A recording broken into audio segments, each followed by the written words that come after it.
This video is all about my titties. So I have been hinting at this for a little bit, but I'm going to be doing a longer video about what has been involved in my breast augmentation surgery and how I got approved from that and what the process was like to get all that done and how you can do that at home if you're watching yourself, and the things that you might need or might want to know on your way to doing that. So with that being said, let's talk about titties. So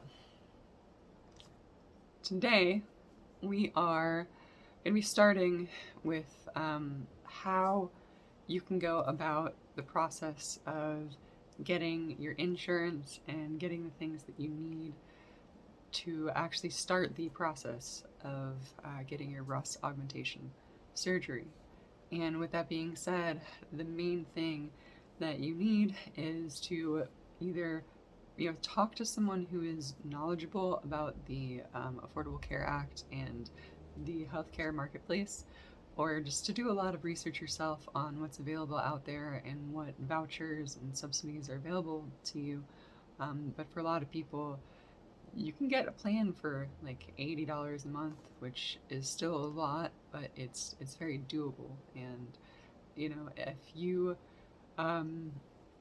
get it during one of the qualifying periods, then you can then use that for your breast augmentation, and you don't have to wait like a minimum amount of time for any of the marketplace plans.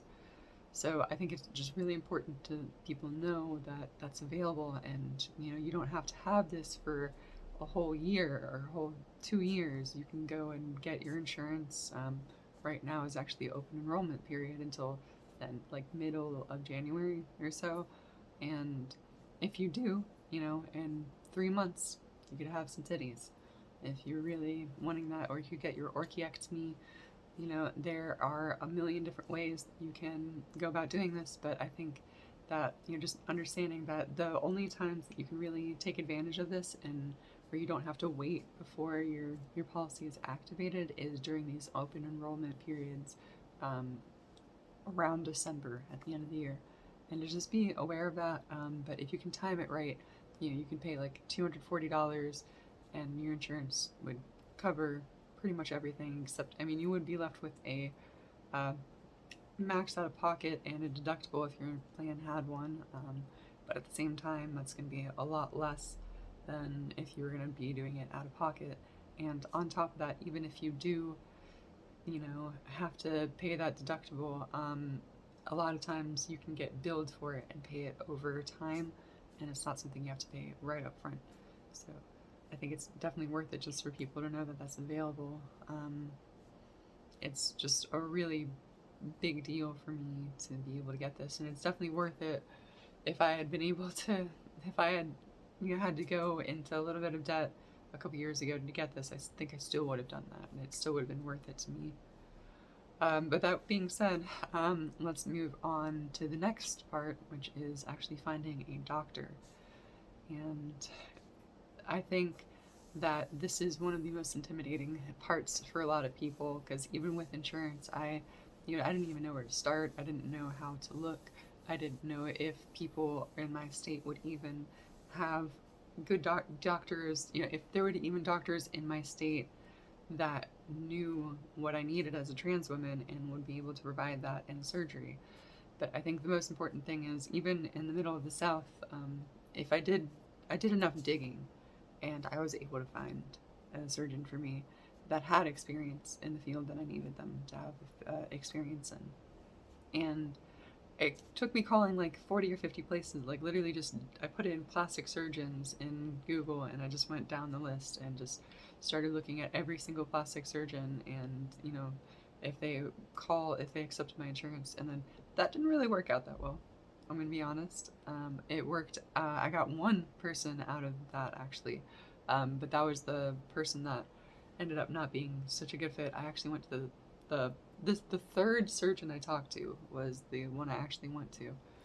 Um, I think that talking to your insurance is probably the much easier option that you can do. And there are lists that are out there, and you might have to go through, 30 numbers before you find one that actually is still taking your insurance company.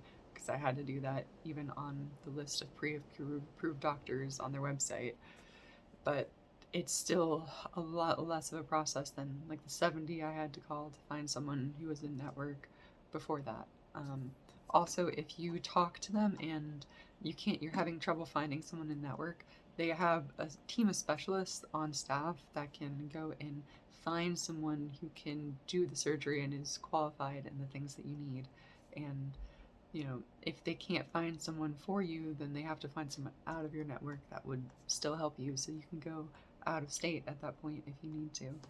So I just think that understanding that these options are available are such a big thing, and I just want to pass on this knowledge as much as I can.